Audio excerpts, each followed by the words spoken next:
कहानी फेसबुक या चेहरा। नीलेश यंत्रवत अपने घर से निकला और बस स्टॉप की ओर चल दिया। उसकी घड़ी देखते ही सुनियोजित समय पर बस रुकी और नीलेश जल्दी से उसमें चढ़कर बस के बिल्कुल पीछे कोने की सीट की ओर बढ़ते ही अपनी पॉकेट से मोबाइल निकालकर बैठ गया और स्कूल पहुंचने के अपने नियत 30 मिनट के इस समय में अपना अंतर्जाल का संपर्क का दायरा अपडेट करने लगा। फेसबुक पर आज रक्तदान महादान का स्टेटस डाला, फिर व्हाट्सएप पर दोस्तों और रिश्तेदारों को सुप्रभात लिखा और ट्विटर पर कोई सामयिक विषय पे अपना मत दिया। तब तक आराम से 30 मिनट बीत गए और नीलेश मोबाइल अपनी पॉकेट के सुपुर्द कर अपने गंतव्य पर उतर जाता है। ये नीलेश का रोजाना का यंत्रवत दिन के प्रारंभ करने का तरीका था। अब स्कूल में तो वो पूरे दिन विज्ञान के अध्यापक के रूप में बच्चों में उलझा रहेगा, फिर शाम होते वही बस और अपने नियत स्थान पर बैठकर अपना स्टेटस चेक करते हुए वापस आएगा। यही दिनचर्या नीलेश की पहचान भी थी, जिससे संस्कृत के कुमार सर नए आए हिंदी के प्रकाश सर को नीलेश सर के बारे में परिचित करा रहे थे, क्योंकि अब स्कूल के परिचय के साथ साथ नीलेश सर भी परिचय होना उसके लिए बहुत ही आवश्यक था। नीलेश सर की पहचान सिर्फ एक टीचर के रूप में नहीं थी, बल्कि वे प्रिंसिपल सर के राइट हैंड थे। स्कूल का कोई भी कार्यक्रम उनके बिना अकल्पनीय था। ये सब समझकर प्रकाश सर बाहर निकले ही थे कि खबर मिली कि प्रिंसिपल सर ने बुलवाया है। प्रकाश सर झट से उस ओर चल दिए और अगले ही पल प्रिंसिपल सर के रूम के बाहर नजर आए। चपरासी ने कुछ पल उन्हें बाहर रुकाया, क्योंकि अभी नीलेश सर के साथ प्रिंसिपल सर की मीटिंग हो रही थी। कुछ क्षणों बाद जब नीलेश सर निकले तो उनको अंदर जाने का मौका मिला। इससे पहले कि प्रकाश सर को संबोधन कर अपनी बात कहते, प्रिंसिपल सर एकदम से भमक पड़े। क्या प्रकाश जी, कैसे हिंदी के टीचर हैं आप? आपसे ये उम्मीद नहीं थी। बच्चों को निबंध पढ़ा आपने, क्या क्या भेजूँ मैं? नेशनल कंपटीशन के लिए भेजना है। कुछ सामयिक बनिए और बच्चों को इंटरनेट से जोड़िए, तभी ना होंगे आप समय के साथ, नहीं तो पिछड़ जाएंगे। प्रकाश सर खुद को खंगालने लगे कि आखिर क्या भूल हो गई जो सुबह सुबह ये प्रवचन सुनने को मिला। प्रिंसिपल शायद समझ गए थे, फिर धीरे से बोले, आप पर मैं निबंध प्रतियोगिता की जिम्मेदारी सौंप कर गया था और आपने क्या पुरातत्व विषय निकाल कर बच्चों को दिए। हमारा प्रधानमंत्री आरक्षण अनुशासन पर लिखवा डाला। अरे अभी ये विषय पुराने हो चुके हैं सभी, या तो देश सफाई की बात कर रहा है या देश ही साफ कर रहा है, मतलब कि भ्रष्टाचार, रक्तदान महादान इत्यादि। फिर उसमें से कुछ चुनकर नेशनल कंपटीशन के लिए भेजना था। अब क्या खाक भेजूं, पहले ही डिस्क्वालीफाई हो जाएंगे सब के सब। अब प्रकाश सर समझ गए, फिर आखिर धीरे से कहते हैं, जी समझ गया। नीलेश सर से कुछ सीखिए, और कुछ नहीं कर सकते तो बस नेट पर उनको फॉलो करते हुए भी बहुत कुछ अपडेट हो जाएंगे आप। कहते हुए कुर्सी की पुष्ट से पीठ जोड़कर बैठ जाते हैं और प्रकाश सर अपना समूह लिए वापस बाहर की ओर निकल जाते हैं। सोचते सोचते स्टाफ रूम की ओर चले जा रहे थे कि गुप्ता सर टकरा गए। अरे अरे प्रकाश सर, क्या बात है, किस दुविधा में चले जा रहे हैं? गुप्ता जी ने उनको प्रिंसिपल रूम से निकलते देख लिया था। बस नीलेश सर और अपडेट सब सुनते ही सब शुरू हो गए। अरे निराश ना होइए, सच में आपको मैं 100% की सलाह दे रहा हूँ। आजकल ज़माने के साथ ना चलेंगे तो नए ज़माने के बच्चों से सटीक ताल माल भी नहीं बैठा पाएंगे आप। तो क्या करूँ मैं? अरे बस नीलेश सर से व्हाट्सएप और फेसबुक पर जुड़ जाइए, बस खुद ब खुद आप अपडेट हो जाएंगे। यही देख लीजिए, स्कूल के 70% लोग नीलेश सर के फॉलोअर हैं। कितने ही बच्चे नीलेश सर से फेसबुक फ्रेंड हैं। प्रिंसिपल रूम से पहले उन तक सारी जानकारी पहुंचती है। प्रकाश सर शायद अच्छे से स्थिति समझ गए, तभी स्टाफ रूम से आकर अपने सूखे गले को तर करने से पहले तुरंत मोबाइल निकालकर अपना फेसबुक अकाउंट बनाया और अपनी पहली रिक्वेस्ट नीलेश सर को ही भेज दी। फिर फेसबुक ने उन्हें खुद स्कूल के और भी लोगों से जोड़ने का सुझाव दे डाला। प्रकाश सर ने देखा कि खुद प्रिंसिपल सर नीलेश सर की हर पोस्ट पर कमेंट करते। आज की पोस्ट देखी कि आज तो शहीदी दिवस है, तो जल्दी से उठे कि आज बच्चों को शहीदी दिवस पर वक्तव्य देंगे। नीलेश चाहे क्लास में या फेसबुक पर दो ही जगह काफ़ी सजग दिखते। क्लास में बच्चों में पॉपुलर थे तो हो भी क्यों ना, वे रोज़ाना बच्चों को कोई न कोई विषय के बारे में जानकारी देते और फेसबुक में उनका स्टेटस अपडेट करते रहते और इससे ध्यान से सभी लोगों के मुरीद थे। जाने कितने बच्चों का उन्होंने खुद फेसबुक अकाउंट बनवाया था। आज सुबह निकलते नीलेश सर ने डाला रिसोर्सेज सेविंग दिवस।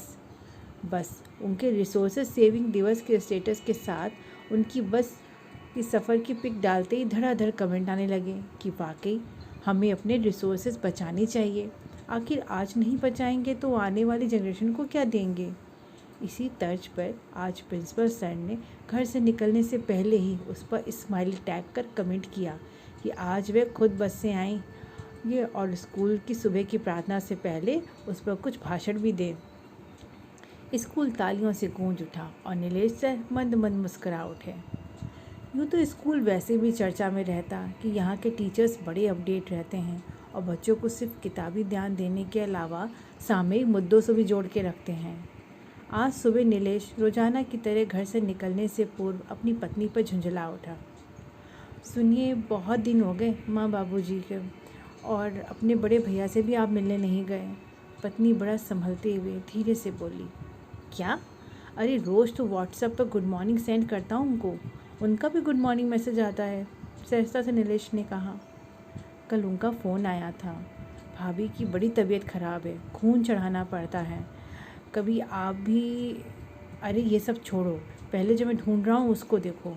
नीलेश पूरी अलमारी खंगाल चुका था और जिस चीज़ को वो ढूंढ रहा था वो चीज़ अपने नियत स्थान पर ना होने से वो पूरी तरह से भमका हुआ था। तुम पूरा दिन करती क्या हो? एक छोटे बच्चे के साथ पूरा दिन सोती रहती हो। एक तस्वीर जो परसों मैंने अपनी कमीज़ के नीचे संभाल कर रखी थी, आज देखता हूँ तो अपनी जगह पे है ही नहीं। मैंने सच में अलमारी में कुछ भी इधर उधर नहीं किया, पत्नी इतना ही कह पाई। चुप करो। नीलेश पल भर घड़ी देखता है। बस का टाइम हो रहा था और तस्वीर नहीं मिल रही थी। उधर उसकी पत्नी अपनी 1.5 साल की बच्ची को गोद में लिए दयनीय मुद्रा में उसकी ओर देख रही थी। आप बस से क्यों जाते हैं? ये सुन जैसे नीलेश का पारा ही चढ़ गया। तुम निरी बेवकूफ़ हो, ये पैसे बचेंगे तभी तो कार ले पाऊँगा ना मैं। नीलेश फिर नए सिरे से अपनी अलमारी खंगालना शुरू करता है और एक बार एक गहरी सांस छोड़ते ही तस्वीर उसके हाथ में होती है, जिसे देख उसका सारा गुस्सा छू हो जाता है। पत्नी उसको जाता हुआ देखती है, फिर बच्ची को गोद में लिए ही अलमारी का फैला सामान ठीक करने लगती है। आज का स्टेटस अपडेट था मदर डे, पर एक भावुक पंक्तियों के साथ ही नीलेश ने अपनी माँ के साथ की पुरानी कोई तस्वीर लगाई थी। स्कूल पहुँचते पहुँचते उस पर 50 लाइक और 10-15 कमेंट हो गए। आज रोज़ाना की स्कूल प्रार्थना के साथ प्रिंसिपल सर ने अपने भाषण में कुछ अपना बालपन अपने भाषण में उकेरा कि किस असुविधाओं के बीच भी उनका बालपन गुजरा, पर जीवन में कुछ करने के जज्बे ने उन्हें आज यहाँ तक पहुँचाया। स्कूल फिर तालियों की गड़गड़ाहट से गूंज उठा। नीलेश आज जो घर पहुँचा तो गुस्से से तमतमा गया। पत्नी सिर्फ माँ के पास जा रही थी, इतना भर कह गए से वो मायके चली गई। तुरंत नीलेश ने फ़ोन उठाया और 2-4 जो समझ में आया अपनी पत्नी को कसकर सुना डाला, पर इतना पूछने की फुर्सत नहीं मिली कि आखिर ऐसी क्या इमरजेंसी थी कि एकाएक छोटे बच्चे को लिए तुरंत मायके चली गई।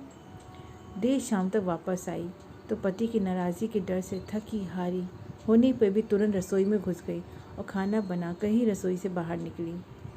खाने की टेबल पर मनपसंद खाना देख नीलेश का गुस्सा छू हो गया। खाना गया, फिर नीलेश अपने मोबाइल के साथ सोने लग गया। पर पत्नी मायके क्यों गई और कैसे इतनी जल्दी आ गई, ये शायद वो पूछना भूल ही गया। पर पत्नी एक बेटी भी थी और अपनी बेटी को दूध पिला के सुलाकर झट से अपनी माँ को फ़ोन मिला लिया और हालचाल लिया कि अब तबीयत कैसी है।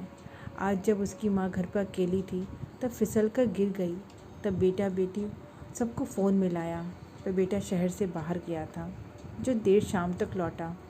बेटी को उसी शहर में रहती थी, सो झट से पहुंच गई और माँ को डॉक्टर के पास ले गई। शाम को जब भाई आ गया तो जल्दी से अपने घर वापस आ गई। पर नीलेश को कहाँ फुर्सत थी उसकी कहानी जानने की। नीलेश की पत्नी का हर दिन उस कैलेंडर की तरह था। जिसका साल बदल जाता और तारीखें थोड़ा इधर उधर सरक लेती, पर हर दिन एक सा रहता। पर नीलेश को हर दिन के महत्व का अच्छे से पता था। वो रोज़ाना की तरह यंत्रवत उठा और अपना सारा काम पत्नी को सुपुर्द कर अच्छे से तैयार होकर सही समय पर बस स्टॉप पहुंच गया। आज का फेसबुक का स्टेटस अपडेट किया महिला दिवस पर, और व्हाट्सएप एक लंबा वक्तव्य सबको फॉरवर्ड किया कि आज ये मैसेज हर विवाहित पुरुष के मोबाइल में होना चाहिए, ताकि उन्हें अपने पत्नी के महत्व का अंदाज़ा हो। I love my wife status डाला ही था कि उसके क्रम में बाधा आ गई। उसने सर उठाकर देखा कि बस की सारी जनसंख्या एक तरफ की खिड़की के नीचे झांक रही थी। उससे भी न रहा गया। वो तुरंत उठा और उसने भी जानना चाहा कि आखिर क्या माजरा है। बस रास्ता अवरुद्ध होने के कारण रुकी थी, और कारण था एक कार वाले और एक स्कूटर वाले में भिड़ंत हो गई थी। स्कूटर वाला बुजुर्ग था और उसके पुराने स्कूटर से उस कार चालक की नई कार में टक्कर हो गई थी, जिसके कारण वो उस बुजुर्ग को खुलेआम लानत मलानत कर रहा था। और भी मूक तमाशा बनी हुई सब देख रही थी। कुछ उसका वीडियो भी बना रहे थे। ये देख नीलेश तुरंत उतरा। भीड़ चीरते किसी तरह से भीड़ से निकलते जगह बनाते वो उस स्थान के काफ़ी नज़दीक पहुंच गया। फिर झटके से पॉकेट से मोबाइल निकालकर उसका वीडियो बनाने लगा। कुछ खटाखट फ़ोटो भी खींची। तब तक उस कार वाले का मन हल्का हो गया। वो बुज़ुर्ग को धक्का देकर अपनी कार में बैठकर चला गया। अगले ही पल कुछ मामला शांत हो गया और बुज़ुर्ग के जाते भीड़ भी छटने लगी। नीलेश की बस भी जाने को तैयार हो गई। नीलेश पुनः अपनी सीट पर बैठ गया। वो मुस्कुराया कि आज ये मौका है जब झट से वो दूसरा स्टेटस डाल रहा था। खुलेआम शर्मनाक हरकत, ये कोई बुज़ुर्ग की सहायता को नहीं आया।